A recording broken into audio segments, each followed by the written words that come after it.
Home. Home. What is a home? There are so many words that could describe what we associate with home. Some of us, it's about the growing up, the times that shaped us, the house that we lived in, the emotional sound bites, the memories, the sorrow, the experiences of home. So this presentation I've dedicated to taking you home, but taking you home in every way.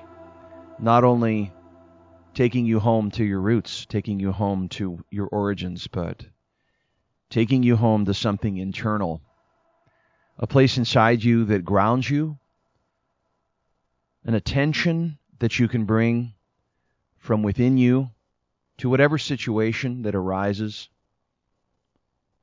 a sense of base camp, a home base where you can come back to it and to rely on this place.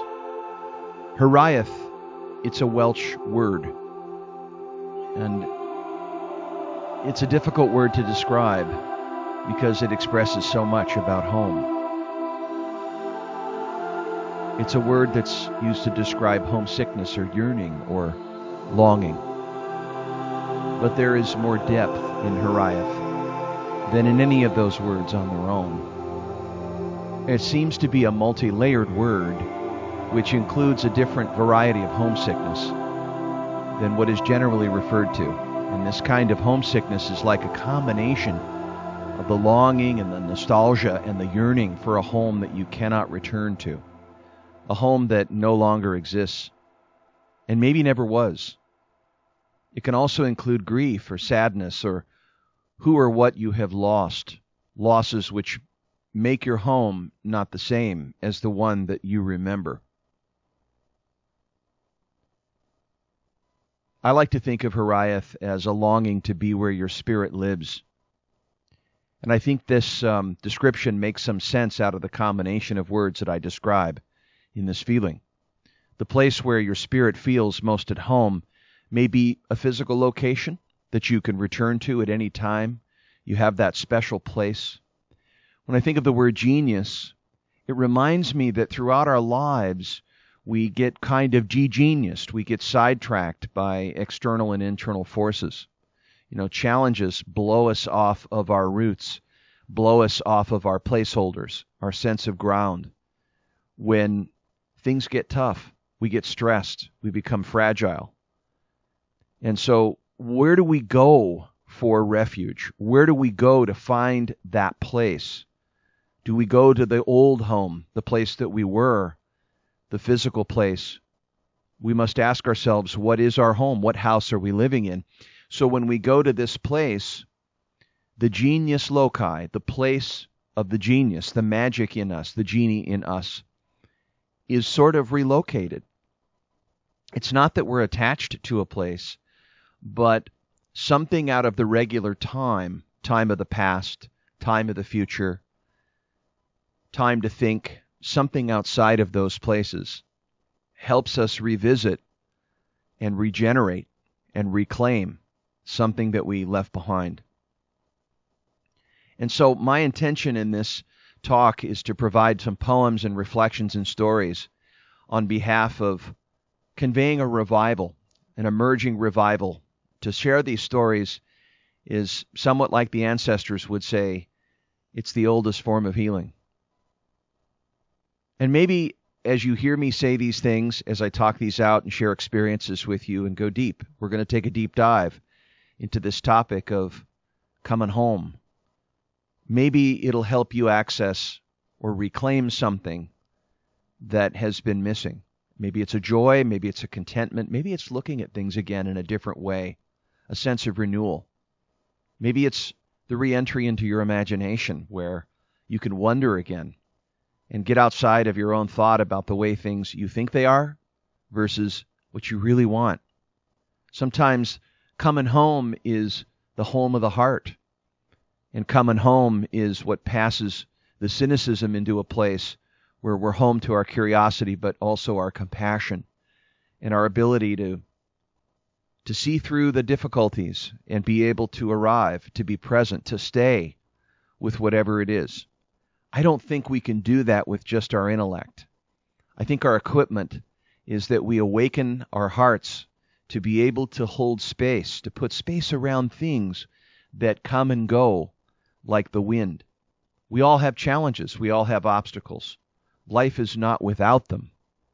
But we have to find these places to return to a place of beauty, return to a place, the landscape of our heart, maybe the landscape of our soul.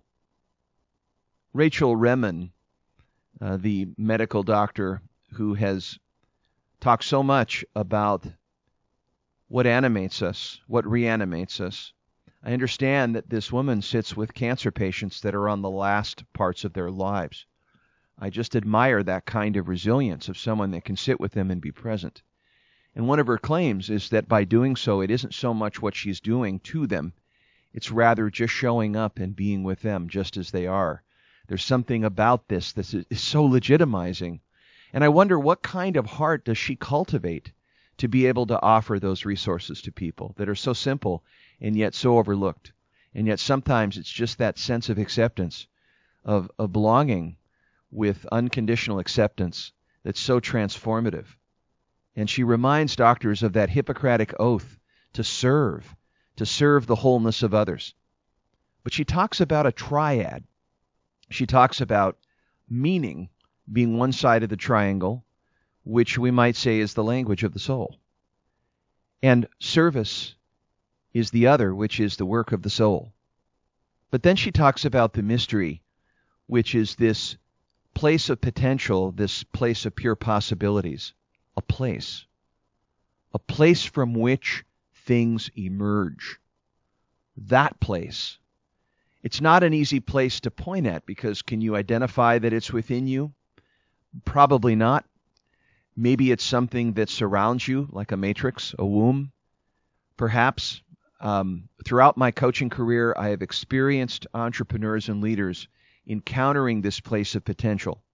When we go deeply into current reality and we talk about the current situations that they're in, as we sort of unpeel and we peel back the banana, as we unfold the moments and we look deeper and we stay a little bit longer, isn't it amazing the context that life offers you, that you can sort of connect the dots, sometimes by looking behind, sometimes making meaning out of things that occur, and we can serve the process of becoming a human being, of learning how to be a human being. That is the first step to being a leader. And so in doing so, we have to sort of come home to ourselves. There's a quality of homecoming in that we strip away the accumulations, that less becomes more, and there's addition by subtraction, and that this story of making things less chaotic has very much to do with something that needs to be born. And I've sensed it throughout my career. It's sort of an invisible curriculum. It's an implicit curriculum that sits at the root of all the coaching work that I do. And it's sort of hidden. It's sitting in the room. And it's sort of this whisper in my heart to come from a place of truth and honesty. And I encounter it all week long, every day, just like social meditation in the coaching work. I'll do 45, sometimes 50 sessions in 1 week.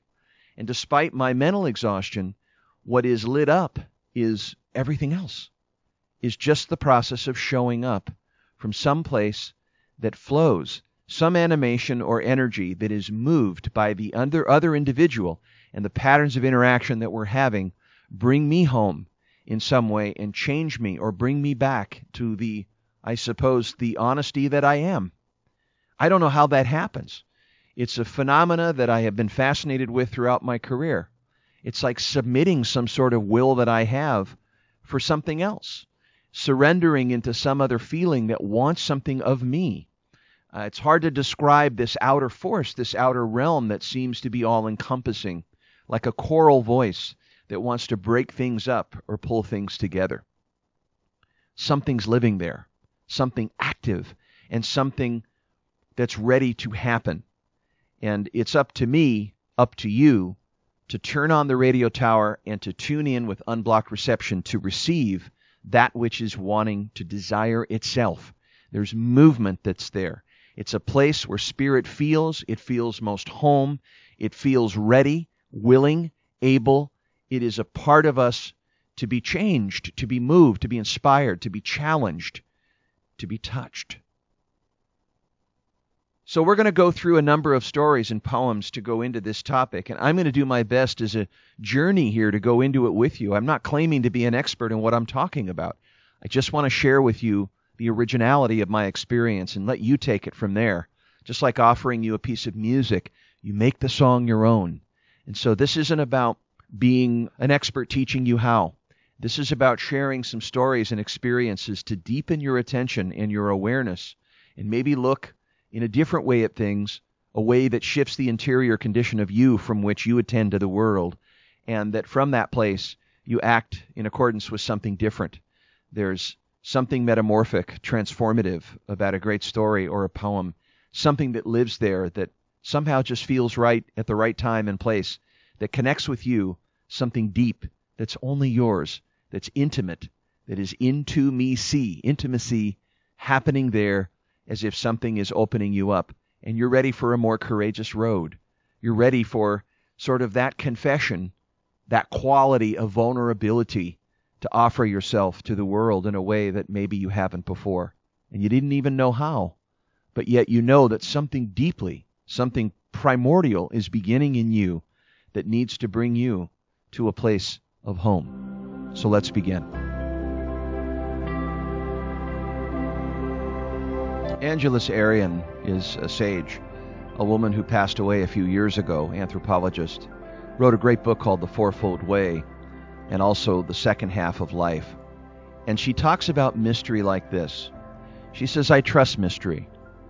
I trust what comes in silence and what comes in nature where there's no diversion.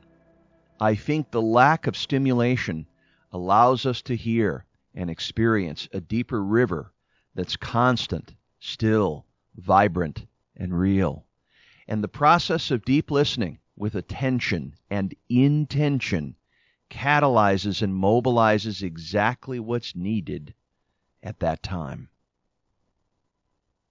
As if everything the future needs is given to you in this moment, as if everything that you've just experienced has prepared you for this moment, and it's not explainable. And it doesn't need to be explainable. And that's where faith comes in, is that you trust that possibility without prediction, because prediction is originating from fear. Fear, of course, gives rise to control, needing to avoid a certain problem or something in the past. And so therefore, it's not needed. It's not needed for you to duck something in the past to avoid it from happening. It's not needed.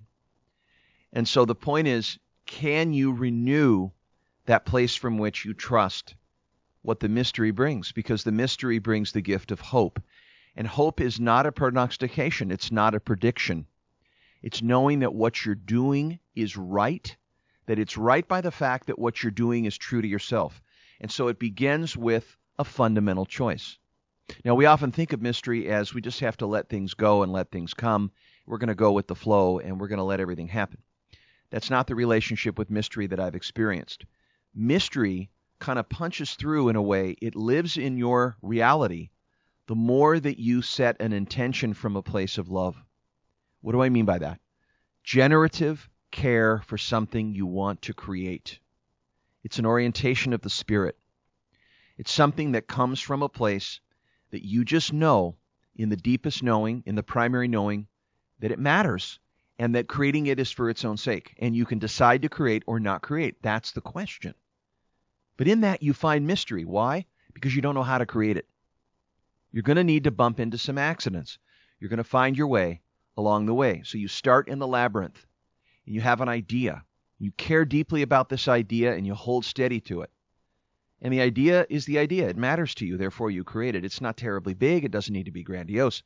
But rather the mystery pops up. It reveals itself by realizing how much you don't know. And what you're struck with is profound humility in combination with this fierce intention of something in your heart that is wild, that wants to be created. Maybe it's foolish. Maybe your brain says, don't do it. You might get hurt. Don't do it. People might mock you, laugh at you. But something in you just says, I can't not do it. I have to do it. I need to do it. I hunger to do it. I must do it. It's not even a decision to make, really, when you know that your heart's desire is something that you know is needed of you. It stands in service of you. It's something that must exist. It's more of an obsession, but not an obsession in the sense that you're so all in that you neglect everything else in your life. It's just the orientation is such that you love it so much that you choose to make it exist. And that is, in essence, where the mystery might just find you. But coming home means to render yourself ready for another road, the learner, not the performer, but the one who just forgets what he or she knows. In order for this learning or this process of deliverance, of this revelation, this inheritance of that which you care about creating, takes hold, and you learn by doing it. That's right. You just start. See, the places from which you start are just simply an intention. You can't guarantee anything, but you just start creating it. So as you think about this, think about the things that you've been saying no to that maybe you could say yes. Something you've been yearning, longing, a place from within you, in your heart, that you love generatively, and then you begin to create it. Start right now. Just think about that. It all begins here. It all begins with knowing nothing lasts forever. So you might as well start packing now. In the meantime, practice being alive. There will be a party where you'll feel like nobody's paying you attention, and there will be a party where attention's all you've got. What you need to do is to remember to talk to yourself between these parties. And again, there will be a day, maybe a decade, where you won't fit in with your body. Even though you're in the only body you're in, you need to control your habit of forgetting to breathe. Remember when you were younger and you practiced kissing on your arm. You were on to something then. Sometimes harm knows its own healing, and comfort knows its own intelligence. Kindness, too. It needs no reason. There is a you telling you another story of you. Listen to him. Where do you feel? Anxiety in your body? The chest? The fist? The dream before waking? The head that feels like it's at the top of the swing? Or the clutch of gut, like falling and falling and falling and falling? It knows something. You're dying. Try to stay alive. For now, touch yourself. I'm serious. Touch yourself. Take your hand.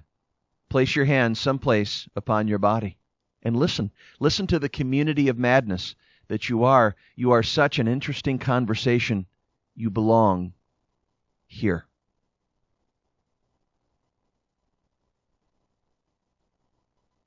It all begins here. It begins here with knowing how to learn. And how do you position yourself to learn? You open yourself up again with an open mind. You suspend your judgment. You let go of the old stories, the stories that you conserve about you, the concepts that you have about you. You just rid yourself of them. You let go of your expectations. Those are premeditated disappointments. You let go of your ideals, the standards that you're supposed to compare yourself to. So just picture for a moment that inner sketch of the you with these things missing. Not that they're reprogrammed or that they're missing because you wrote yourself a love note or because you regained your love again for you. No, it's really about coming by yourself honestly. It's about being fluent in teaching yourself the truth. You feel how you feel. Your feelings are separate from you, and that's why you can relate with them.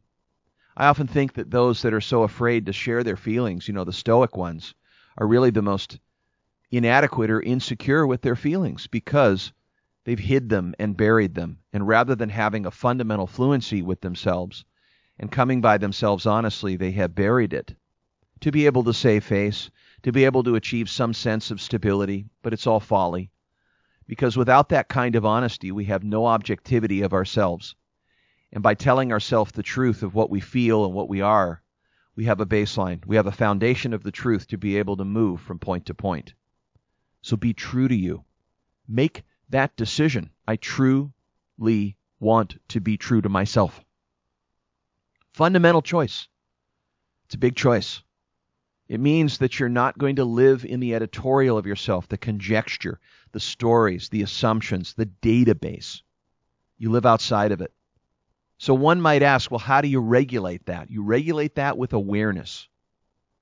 That's right, because you have the equipment. You have a mind and you have a brain. And when your brain is quiet, it is regulated by the mind, because the processes that are in the brain are just thought. They're not thinking, they're thought. And the thought often goes unchecked. So you see and then you believe, and then you automatically habituate that judgment, and then boom, you acted on poorly acquired information. You didn't know what was really going on. And you find out later that you trusted a belief or a thought or an assumption that wasn't true, but you made sense of it. You thought it was simple. It should be this way, but then it turns out that way. And when you get surprised, all of a sudden, the expectations weren't met, your frustration goes up, and then you're in this reactive state. And that's where suffering comes from. I'm not trying to alleviate your suffering. Suffering is suffering. We have suffering. We go through these things. What I'm saying is that there's resilience. There's something quite interesting about establishing a way of rooting yourself, of planting yourself in such a way where your disposition is able to bear witness to and soften your edge to whatever is truly going on. You can be the eye in the storm that stands in the middle of it and bears witness to what it is without causing it to move you away or cause you to hide or cause you to aggress, but rather take that holding moment. Hold it as just a moment, because you know it's coming and going. It's like the wind, and you can let it blow through you. Like a flute. You have air in you to blow through. Like you're porous. You allow that to move through. But that takes cultivation. I mean, that requires quieting yourself down, letting go of trusting every thought, being aware of your thought, as well as presenting yourself the facts. Right? Coming home to the originality of your experience starts with cultivating a mindfulness about what you are doing.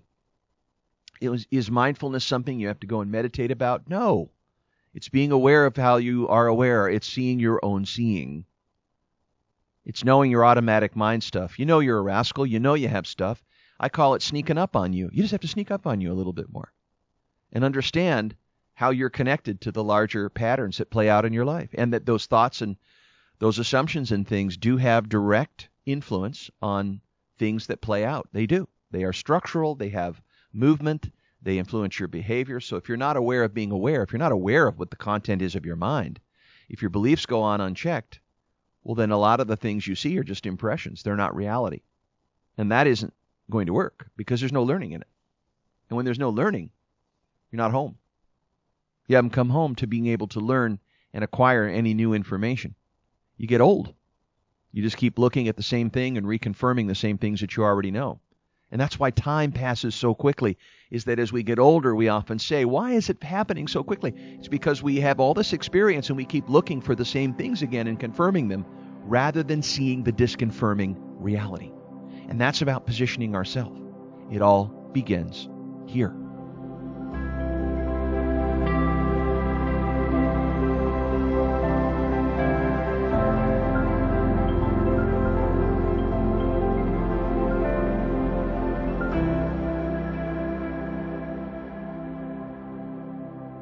I'd like to share a piece with you called You Learn by Luis Borges. After a while, you learn the subtle difference between holding a hand and chaining a soul. And you learn that love doesn't mean leaning, and company doesn't mean security. And you begin to learn that kisses aren't contracts, and presents aren't promises. And you begin to accept your defeats with your head up and your eyes open, with the grace of a woman, not the grief of a child. And you learn to build all your roads on today, because tomorrow's ground is too uncertain for plans. and futures have a way of falling down in mid-flight. After a while, you learn that even sunshine burns if you get too much. So you plant your garden and decorate your own soul instead of waiting for someone to bring you flowers. And you learn that you really can endure, that you really are strong, and you really do have worth. And you learn, and you learn, and you learn, and with every goodbye, you learn. It reminds me of losing my best friend in 2017. With every goodbye, you learn.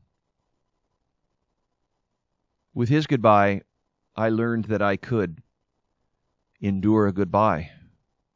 There's no way of knowing how to work through death. You don't have a manual. There's no book that says, here's how we do it. You learn by doing it. You witness and you bear the truth of someone being lost in your life, and then you realize that as you go through the process, you learned it, it was necessary, and that you had whatever was needed to do it. The knowing and the doing were the same. It's like putting a baby in water or a dog in the ocean. You swim. There's no other way back. You come home to the fact that you have this ability to stay in the negative conditions without being negative. It's just knowing how to pay attention. You show up. You show up. And as you show up, you're present. You choose to be. You choose to have it for whatever it is, in whatever form it's in, you choose to stay. It's like this. I can stay with what's happening. And the beauty, the gift, is that we have this in us. We obviously do, because how many thousands of leaders have I found know so much more than they can ever say? You know more than you can ever say. You don't know what you know until you know. And so you're forever broken in that. There is no way to really predict anything. We can intend it. We can orient ourselves to the creative. We can orient our spirits to the creative. And we can learn the mechanics as we go. The way through how is yes. This is it.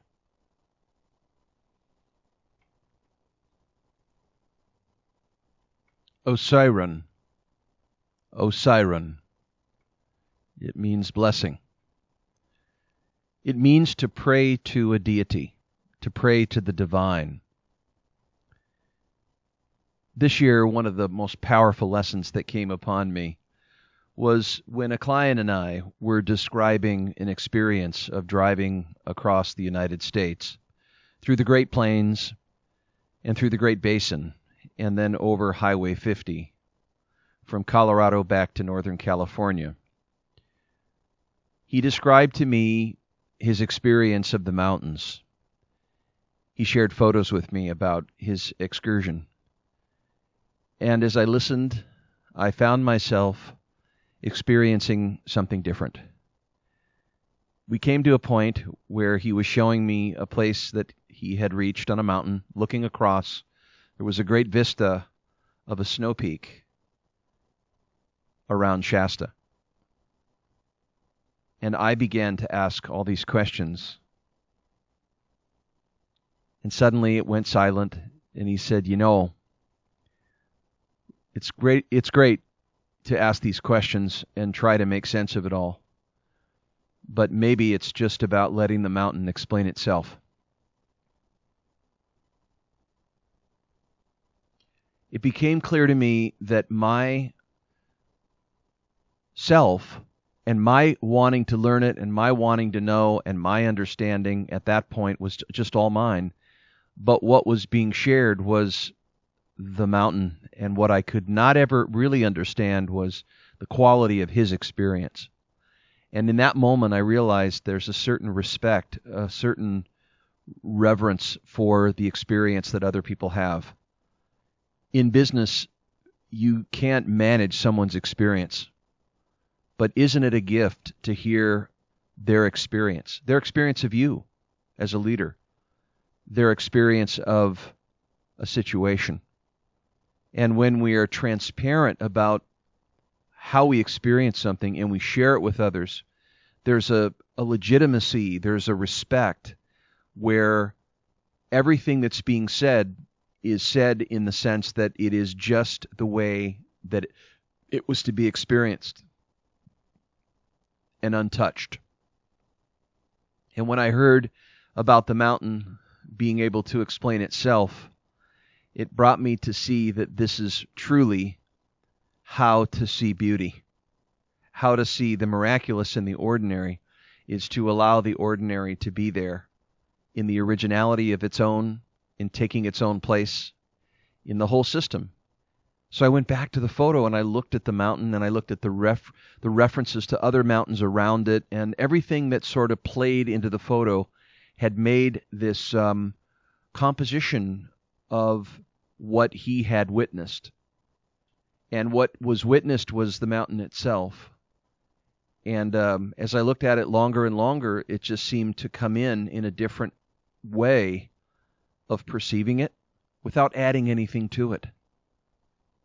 It was so amazing just to sit and witness just what it is, and to be exactly where the experience is, and to not try to make it my own, but rather let it be the way that it needs to explain itself. And I find that's very much how poetry is written when I experience it, is that you smell something or something hits your senses, you see it, and therefore it is brought into a whisper, a language, and that language explains itself in the way that you hollow yourself out. You surrender to its presence, and it moves into words, and the words are asking to be trusted. And you don't know yet what it all means. You don't know what it's saying until it says what it says for itself, for the sake of itself in its own way. And it animates you to write it. It connects with something you're aware of, and you move with it. And I've been asking all year long, where do creations come from? Do they come from what we imagine? Do creations come from sudden epiphanies? Maybe all the above. But this matchstick, this instance of a creative seed, of something that is emerging, seemed to be brought forth by the observation of letting the mountain explain itself, letting the thing be as just a thing, and that itself is phenomenal. It is metamorphic. It's transformative in allowing it to be just there. It's in its own way, in its own beauty, in its own place to take. And so I'd like to emphasize this with a great poem by Ellen Bass called The Thing Is. The thing is to love life, to love it even when you have no stomach for it. And everything that you've held dear crumbles like burnt paper in your hands, your throat filled with the silt of it. When grief sits with you, its tropical heat, thickening the air, heavy as water, more fit for gills than lungs.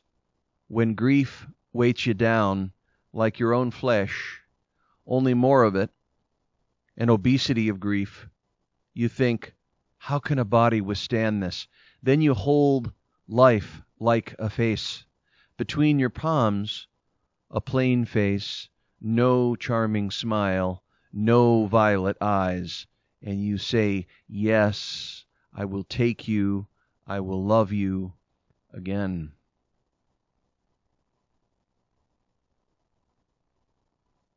To let things be without messing with them, to let the mountain explain itself with a soft edge to meet it, that's what I can contribute. And that's what came in, was to signal that moment where I could access that capability, was to just be fluent and teach myself what the mountain needs to say. Not what I add to it, not what I need it to say, not my bias, not how I explain it to myself in the way that I know, but to be separate from what I know and allow it to explain itself, to be factual, to be in its own truth. And that itself has a generative order to it, because it establishes a foundation of the truth from which we see. We learn to see. And to do that, we must move from what we already know into what we see, and then meet it just as it is, because we can. And that's what showing up to me is about, is just to be present and choose to be present. It's so simple, it's hard, but it's a choice. And the thing is, it's just a thing is a thing because of other things that are there, and even your own perception has a generative quality to it. So to see things as they are is quite something, because what you see is what you get.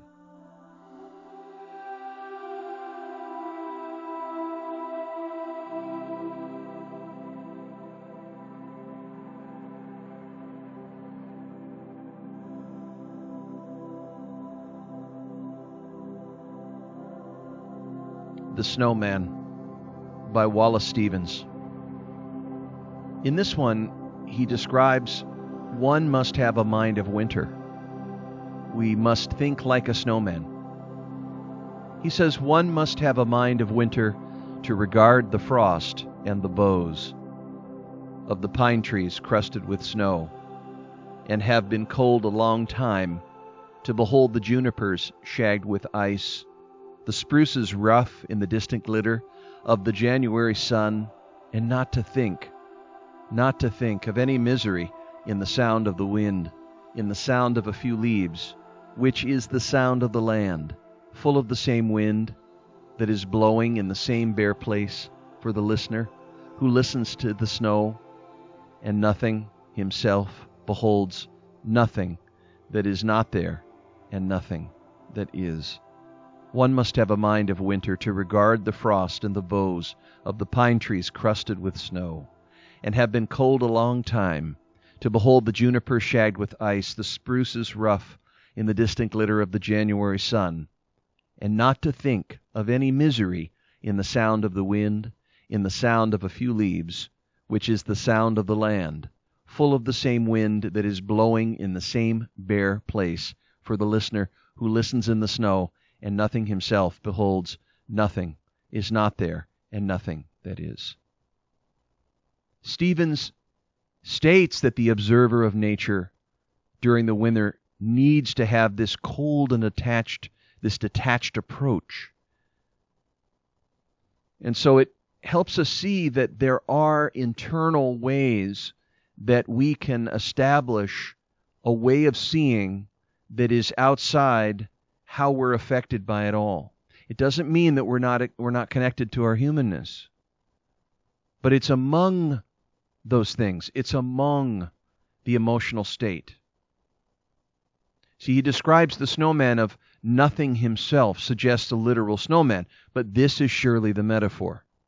It's saying that the listener and the observer must be a man of snow. He must possess the qualities of snow, but also ego-free. Ego-free. Because what's different than ego-free? Well, it brings me to say eco, which is house. To see the whole. And this gets into a bit of a paradox, because Stevens is telling us to project our human qualities and see them, and yet not become preoccupied with them. And so we can't do that when we're in a non-human world of the wind and the snow and nature. He's telling us to let the mountain explain itself. He's telling us to be more like the snow. Cool and objective, rather than seeking to make the winter more like us. Transform it into misery, sadness, filled with a sense of loss, projecting sometimes where we are onto those things. And yet, we must have a mind like winter. We must be able to see this contrast between giving too much to understanding through our own lens to seeing things just as they are.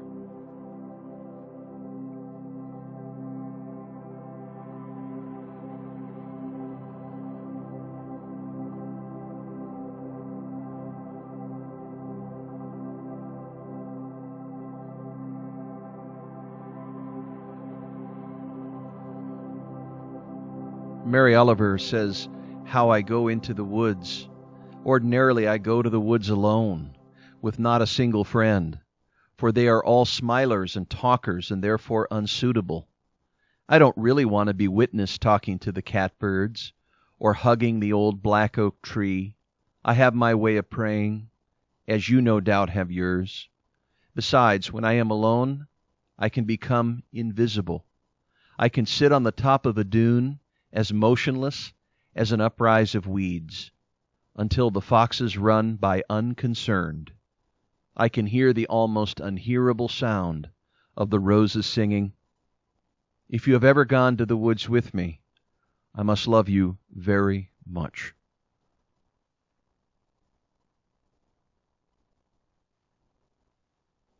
William Stafford said in his poem Witness, "This is the hand I dipped in the Missouri, above Council Bluffs and found the springs. All through the days of my life I escort this hand. Where would the Missouri meet a kinder friend? On top of Fort Rock, in the sun, I spread these fingers to hold the world in the wind.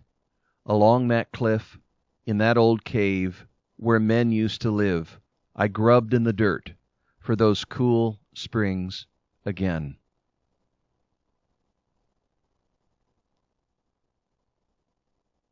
I often wonder if learning to love is learning to be alone. When we find ourselves alone, we are encountering a quality of our experience that is more direct. And rather than needing something to be a certain way, or needing it to change, or projecting our own interior strife, or our own interior suffering on it to try to change us, we find ourselves available to the witness, to the observer, untouched, to be where things are. I think animals, back in the indigenous times, I think why they made totems, I often wonder if they saw the animals as the gods because they had no judgment. They didn't have a memory. They just made their presence. And they behaved according to the relationship that they had with the world. And the interactions, it's so clean and clear that it's just pure response, pure engagement. They engage unto their own way of being made.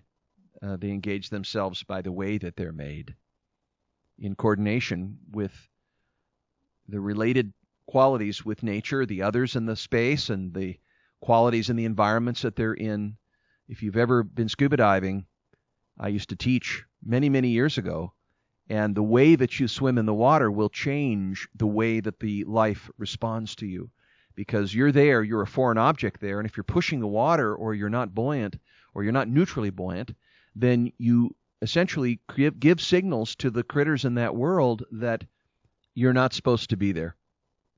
Unless you have some sensitivity to the way that you are moving in that world fluidly in a way that's harmonic.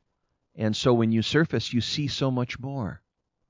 It's like the backpacker would say, or the camper, if you pack lighter, you'll see so much more. If you pack less thought, if you pack less what you think it should be, if you pack less expectations, if you let go and let come, you will see the moment, and the moment will see you. And I would always wonder when divers would come back up and one or two would say, "Did you see that seahorse? Did you see this? Did you see that?" And they'd say, "No." And then I would just say to myself, I wonder how they were diving. How were they moving in that world? And how did they affect what they saw by their movement?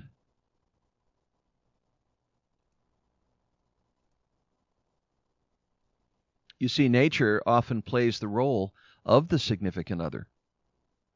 I encountered this in a true story from New Zealand about a native called the Kanuka tree. She is a nursing mother tree. She comes first into traumatized forests. Those that are razed to the ground are destroyed by falling. And she plants herself as a pioneer and a watcher, and she waits for the seeds of the other natives to be dropped by birds flying over the barrenness.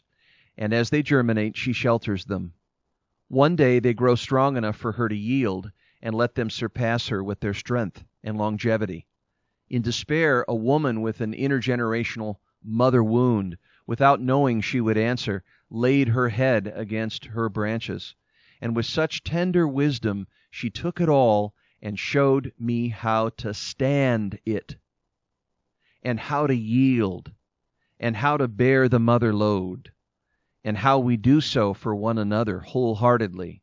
Such love in solid wood. See, the poet and the mystic know with deep-rooted knowing that there is such wisdom in tree and stone, the standing still and watching, tenderly supporting the human who can continue to lean in and learn, not leave but love, still now and still moving, walking with and forever yielding and holding the tension between given and giving, from and to the carver's hands. It's almost like we put space around things, and that it's our ability to do so, to allow that which there is to come alive, to interact, and to be whatever it needs to be as we hold space. Mary Oliver says in Toward the Space, we must begin to catch hold of everything around us, for nobody knows what we may need. We have to carry along the air, even, and the weight we once thought a burden turns out to form the pulse of our life and the compass of our brain.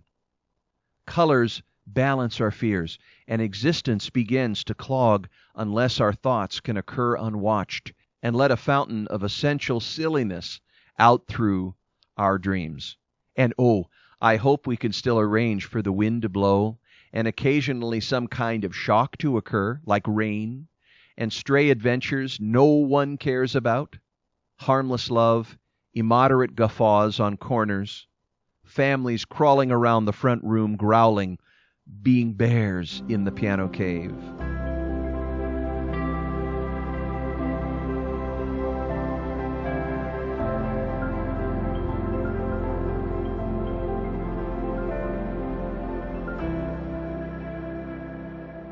We are moved by forces we pretend to understand.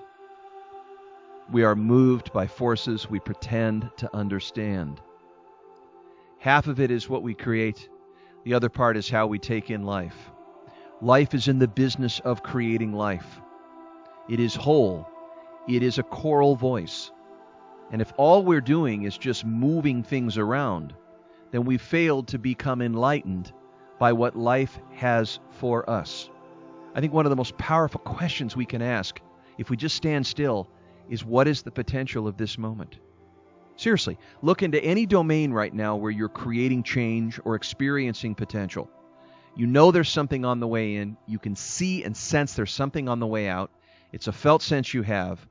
But see what has potential in this moment. What is the potential of this moment? Or what is being offered you? What is being given to you? What if we make life our teacher?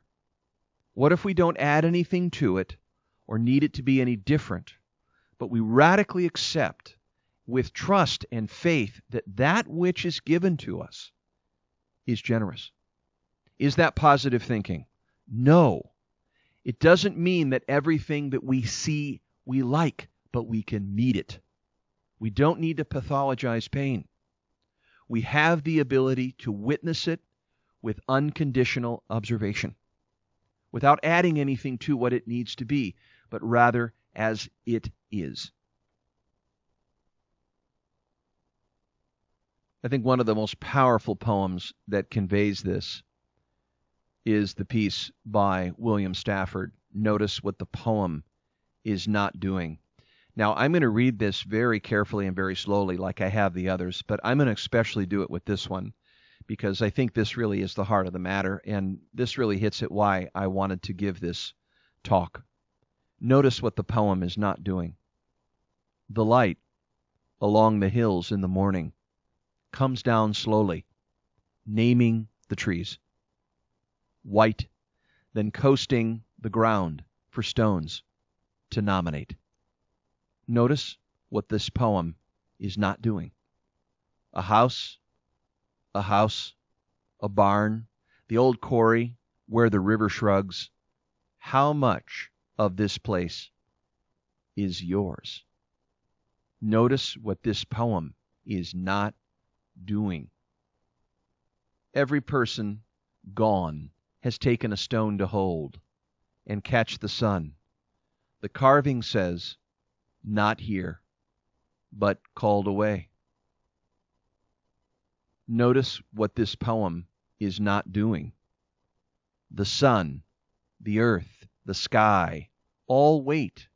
The crowns and redbirds talk. The light along the hills has come, has found you. Notice what this poem has not done.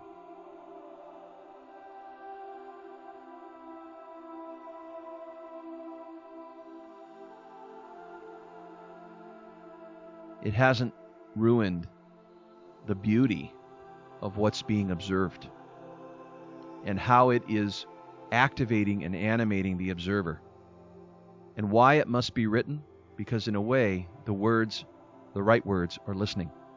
And they have found the awareness as an activation system through the poet, because that awareness is the sensing it of something in the organ of perception that is witnessing and yet not trying to make it into anything, but to allow it to be just as it is and appreciate with gratitude and generosity what can be said about it, but let the mountain explain itself. Notice what the poem is not doing. Stafford goes on to say in his poem, Just Thinking, he says, I got up on a cool morning. I leaned out a window. No cloud, no wind, air that flowers held for a while, some dove somewhere. Been on probation most of my life, and the rest of my life been condemned. So these moments count for a lot. Peace, you know. Let the bucket of memory down into the well. Bring it up. Cool, cool minutes. No one stirring, no plans, just being there. This is what the whole thing is about. Let the bucket of memory down into the well. Bring it up. Cool, cool minutes. No one stirring, no plans, just being there. This is what the whole thing is about. If I were to go into interpretations of these poems, I would miss the whole point of what I'm talking about. I'm not going to break down my evaluation of the poem because I want you to notice what I'm not doing is I'm making an effort not to bring my thoughts and interpretations to what I think you should see here, but rather I'm offering it to you. And in offering it to you, I'm calling on those resources, those discernments inside you, the curiosity, the compassion, the ability to see and perceive with your heart, and be able to hear something relevant that may be connecting with you in the present moment. Because it is just so, and it's just the right time, and there's just the right word, and then there's a world that lives in a sentence. And as you fiercely pay attention, as you show up to it, it offers you something. Got up on a cool morning, leaned out a window, no cloud, no wind, air that flowers held for a while, some dove somewhere. Been on probation most of my life, and the rest of my life been condemned. So these moments count for a lot. Peace, you know. Let the bucket of memory down into the well. Bring it up. Cool, cool minutes. No one stirring, no plans, just being there. This is what the whole thing is about. And this is what the whole thing is about.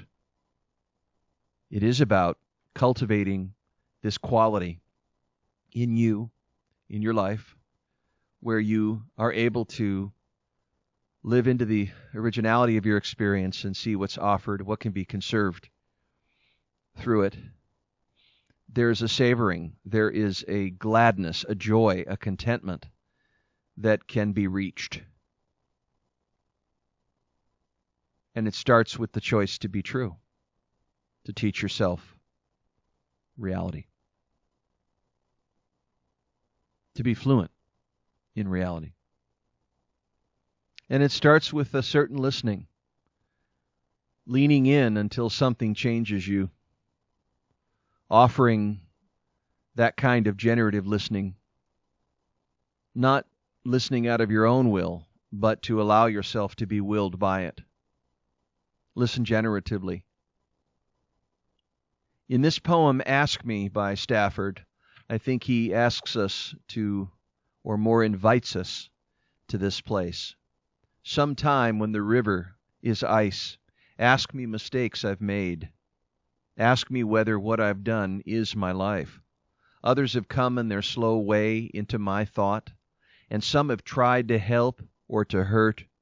Ask me what difference their strongest love or hate has made. I will listen to what you say. You and I can turn and look at the silent river and wait. When we know the current is there, hidden, and there are comings and goings from miles away that hold the stillness exactly before us. What the river says, that is what I say. What the river says, that is what I say.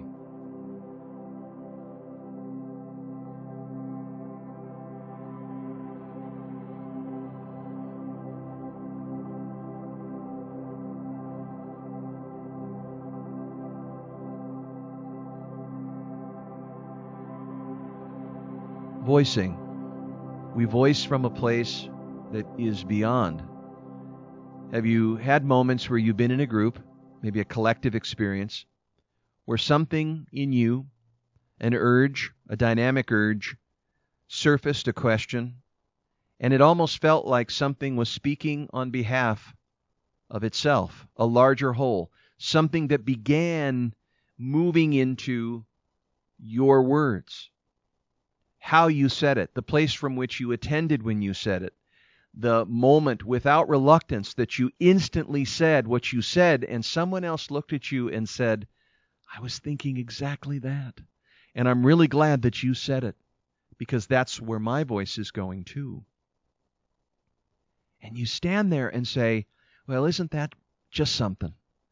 How did that come in? So it's as if you were the mouthpiece and you spoke. And much like art, it was just made to be itself. I think it's expressed very well in this Stafford poem, You and Art. He says, your exact errors make a music that nobody hears. Your straying feet find the great dance walking alone. And you live on a world where stumbling always leads home. Year after year fits over your face. When there was youth, your talent was youth. Later, you find your way by touch where moss redeems the stone. And you discover where music begins before it makes any sound. Far in the mountains where canyons go, still as the always falling, ever new flakes of snow.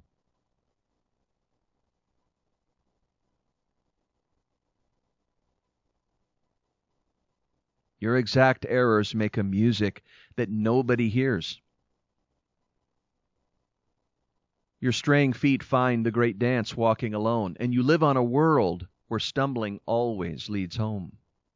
Year after year fits over your face. When there was youth, your talent was youth. Later, you find your way by touch where moss redeems the stone, and you discover where music begins before it makes any sound.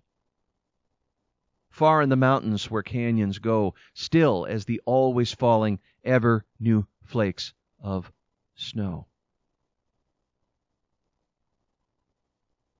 Nothing stays the same. Current reality is an acquired taste.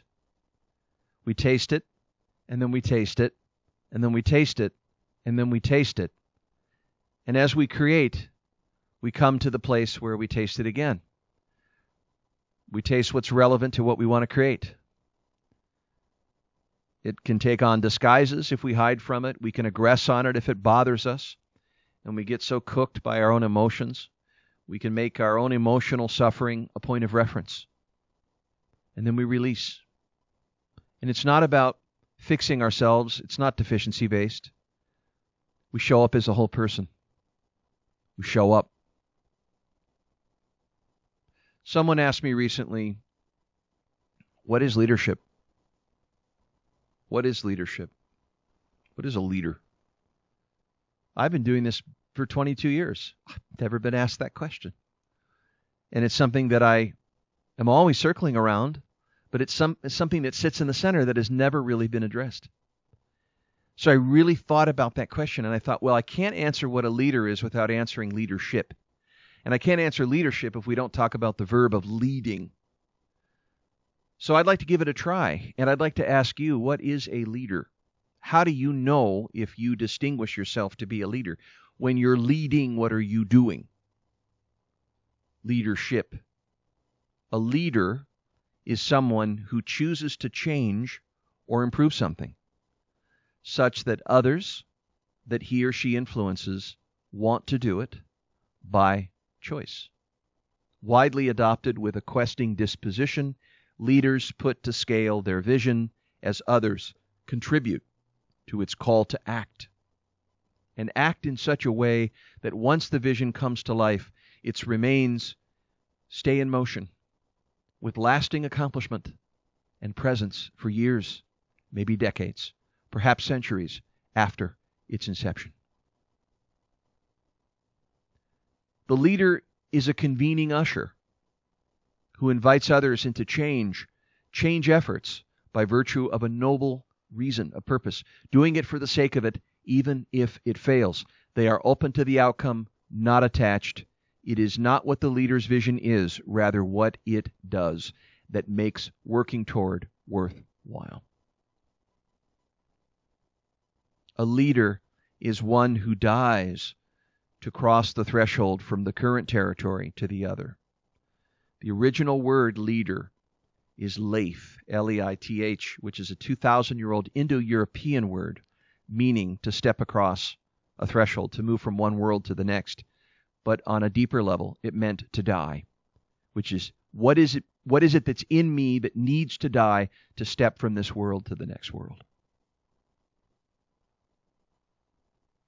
To lead is to die back into reclaiming the wholeness, not by doing what is wanted only, but by turning to the call to lead and responding to what is needed. Therefore, leadership is the continuous access to the highest quality of expression that one can occupy at any moment. And for me, that is love. That at the very center of our organizations, when they're driven by great leaders, and they lead people into somewhere by choice to create an atmosphere of consent. They do it for themselves. They want to create it. They are citizens, not consumers. And therefore, more horsepower, more ingenuity, innovation, creativity, responsibility, organization comes from the collective because of this atmosphere of consent and trust. That there are latent resources in all of us that will not rise to the top unless we are together commonly carrying around something that we're causal about creating. And we feel the call, and we sense it, and we respond, and we move into it with partial information and figure out what needs to unfold. We lay the tracks down as the train moves. We understand the path by walking. That is faith in action, and that is the faith, the courage, the cœur, the core, the heart, in French, cœur, from the heart of the leader. Leadership is a continuous access to this heart, to truly care about something. And as we do, we choose to bring it into the world in such a way that we envision it. But yet when we finish our journey, not just the itinerary, what is turned into being, what comes into being, is that which it desires of itself through us. We let life take us by the hand because we show up as loving beings, creating out of the love that we are, generatively for the concern we have for the vision we want to create. And in that we embody and espouse that which the vision does to us, because we truly become who we are meant to be becoming, with a sense of purpose. Not with an existential question, but with the dynamic urge to create it for the sake of creating it. Because we love it, we choose it and create it. Be, do, have. The quality of action is emergent from this connection to a future self, something that hasn't come alive in us yet, but that is seeking us to come into being. And we can connect with that sacred project. But we do it by showing up as a higher quality of expression to all things in that quality of awareness and expression that moves something through us into being what it needs to be. We step aside. We surrender with our will into the willingness, and we combine our will and willingness into one of being moved and inspired in spirit, as well as compelling out of that a vision of something that must come. We can't not do it. And we must do it because we know that it's right. It's not whether it's succeeding, whether it will work. We don't know. But we do it on behalf of it because we care. And that itself is enough. That's really all it is anyway. We're all making this up as we go along. There are no experts. So giving our humanity to that which we really care about is probably where we access our home in our best selves. And yet we forget to walk in this place with our best self. And it's looking for us, It's knocking. It's knocking. And then we turn toward it and we hear the whisper in our hearts of what we really want. And yet we experience fear and shame and judgment, these inner enemies. And then we set them aside and we say, hey, why don't you take a place in the bleachers? I'm going to look past you and choose the path of what we desire of the stars, desire of the King. And we hold a wise innocence, something in the parenthesis we do not know. We cannot know. It's as if we're walking with one eye. And that one eye is a great Zen story. A young but earnest Zen student approached his teacher and asked the Zen master, "If I work very hard and diligent, how long will it take for me to find Zen?" The master thought about this and then replied, 10 years. And the student then said, "But what if I work very, very hard and really apply myself to learn fast? How long then?" Replied the master, "Well, 20 years. "But if I really, really work hard at it, how long then?" asked the student. 30 years, replied the master. "But I do not understand," said the disappointed student. "At each time that I say I will work harder, you say it will take me longer. Why do you say that?" Replied the master. "When you have one eye on the goal, you only have one eye on the path." The path is the goal just as much as the goal. The journey is its own reward. The process of creating it is its own reward. The learning of being enriched, involved, seeking something to be revealed will grow you in such a way that you do not determine the way of it. You can't. But to be involved in life, to be involved in the process of bringing it into being. When a mother makes the baby, sure, she suffers, but that involvement of creating that little being into the world is the miracle. Yes, it's there. And so we trust it. We trust it. And that as we trust it, we bring that faith, that deep-rooted faith, in action. I wrote this piece called Faith to describe my sense of what that is. I walk on air with nothing to rely on. Only one way is forward, just one. All I can do is just go. Perhaps it's the way I forget the worst, or maybe it's not to figure out. I remain hollow like a flute. Open air can move through me, and the sound is made into whatever form it can be. Someone once told me about me. I thought I knew too, and then I wrote this. And right now you're reading it.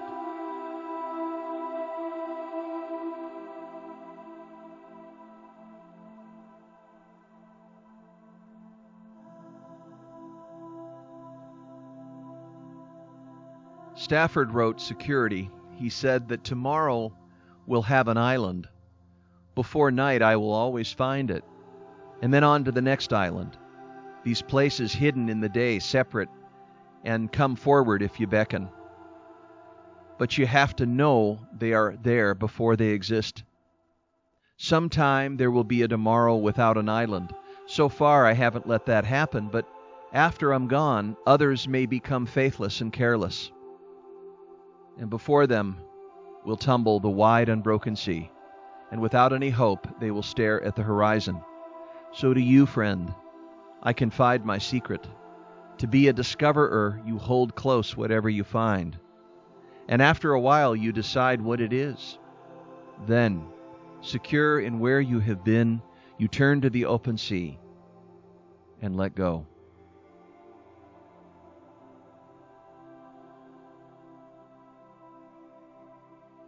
To turn to the open sea and let go. You start. And you find that unforeseen forces come to your aid. Much like jump and the net will find you. That you're held in a way by a sanctuary, something that holds you, an invisible hand that is guiding. And to walk like that, it's to hold yourself up by the walking that you do. When I was a little boy and I was 13, I encountered this kind of energy through music and going through some deep emotional pain from some family issues. Families break up, they become dysfunctional, there's all sorts of rifts and pain. The music found me, and the ambient music, these synth pads and beautiful drones and electronic music was my way to find a refuge in a natural way. And so it was essential for me to discover that world and to create worlds from that, almost like a root. And so years later now, as I've enjoyed this companionship all my life in the ambient spaces, I have these musical companions that are with me in different areas of my life, my work area, my home area, my environments, where I combine these with soft sound. And I live in soft sound. And it goes like this. Floating whispers, structures from silence, and the stars go with you. Shadows lengthen tall and wide, casting nets of divination. Soak it all in and keep moving into gentle stillness until nothing else says stop except the space. Let it capture you in its rapture. Let it outpace you and undo you from tomorrow. Only this is essential. Now here in the timeless spiral. Listen without listening. Feel without feeling. Be without being. Just this. Wordless. Pureness. Effortless. Quietness. Chi. Ram.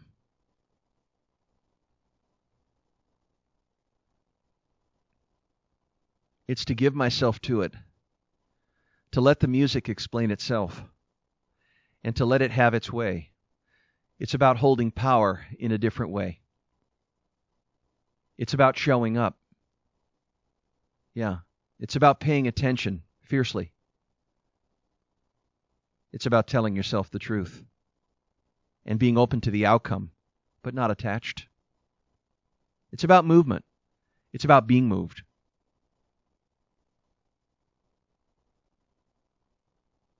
And these things, these qualities, are what coming home is about, is coming home in the freshness of your mind to look freshly at things again, and the renewal of that, and the regeneration of the heart, to release our preoccupations with shame and our concepts of ourselves, and rather not be at issue with those, to let those be there, but yet focus our attention more on the nature of our compassion, and to find in the wounds that have been caused us the opportunities to heal, to be able to sit with others and hold the space with legitimacy, without needs for dominance and submission, or being better or competitive, or defining ourselves with individuation against.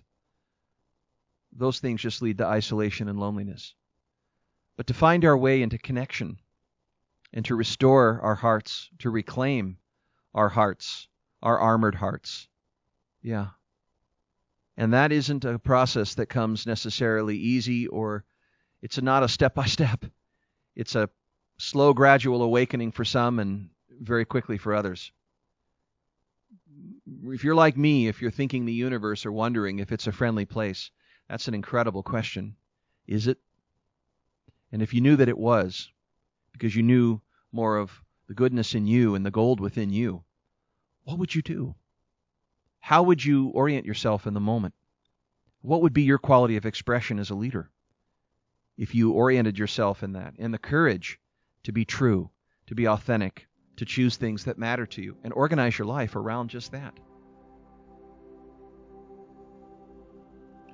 So I'd like to close the presentation with a beautiful poem by Mary Oliver called Last Night the Rain Spoke to Me. And I think this captures a lot of the points that we've made about coming home to your heart, coming home to yourself, coming home. It's such an incredible thing to think about, letting the mountain explain itself. That it really is about a homecoming in every way. Internally, it's about renewing our sense of goodness and reminding ourselves of all that we've been given that is important to give. Yeah. And that as we remind ourselves, it is about it's about this Hiraeth. And that the Hiraeth is that longing, that place to come back to what's true, and to the pure potentiality, the pure possibilities of what is waiting for you. Everything is waiting for you. So here's Mary Oliver's poem, Last Night the Rain Spoke to Me. Last night the rain spoke to me, slowly, saying what joy to come falling out of the brisk cloud, to be happy again in a new way on the earth. That's what it said as it dropped, smelling of iron, and vanished like a dream of the ocean into the branches and the grass below. And then it was over. The sky cleared. I was standing under a tree. The tree was a tree with happy leaves, and I was myself, and there were stars in the sky that were also themselves at the moment, at which moment my right hand was holding my left hand, which was holding the tree, which was filled with stars in the soft rain. Imagine the long and wondrous journeys still to be ours.